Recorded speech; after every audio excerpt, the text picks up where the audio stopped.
Hey Justin, doing a little video blog for you this morning. It's a rainy morning here, Wednesday morning in New York City, and wanted to answer. We're actually in a cab right now in New York City. It's nuts, but hey, privileged to be on your video blog here this morning, and wanted to just address some of the questions in terms of social media and pastors.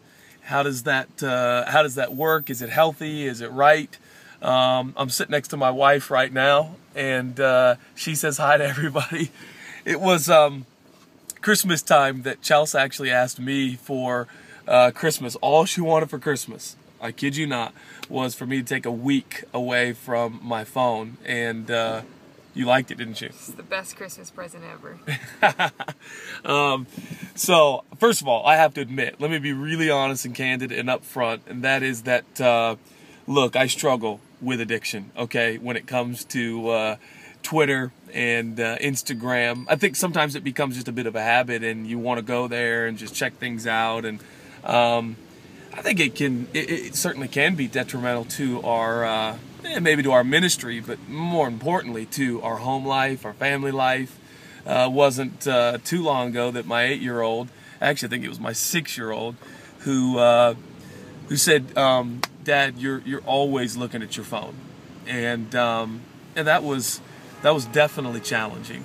I think we only have so much headspace, and headspace is well, it's like funds, it's like resource, and when we use all of our headspace on social media and Facebook and Instagram and Twitter, I think if we're not careful, we run out of well, the ability to focus and engage with our kids and with our families, and most importantly with our spouse, and ultimately most important with the person of Jesus. And so I think I'm endeavoring personally in my own life. I certainly don't have the answers. I certainly don't have a perfect formula by any means, but trying to be more and more careful. This is like the worst few days to ask me about social media, because I'm pretty much on it right now, nonstop, as we're launching the Jesus Is book here in New York City.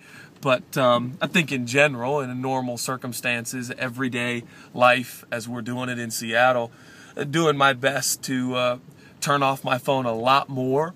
Particularly Chelsea's been asking me when I get into our house, when I'm there with the kids, that I turn it off and really focus on our family.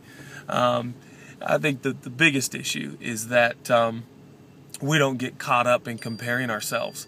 I think in the 80s and the 90s, pastors and leaders just didn't know what was going on with each other. And so it was super easy to kind of keep your head down and keep the main thing, and focus on your mission and God's plan for your ministry. And so nowadays, I think we've got to be very careful and be very prayerful and ask for the grace of God to keep our eye on the ball and to stay focused. But ultimately, like I said, I'm a work in progress. Justin, you can pray for me. But hey, I hope that encourages somebody out there that it is a process, and I think we probably have a lot to learn about time management in relationship to our social media.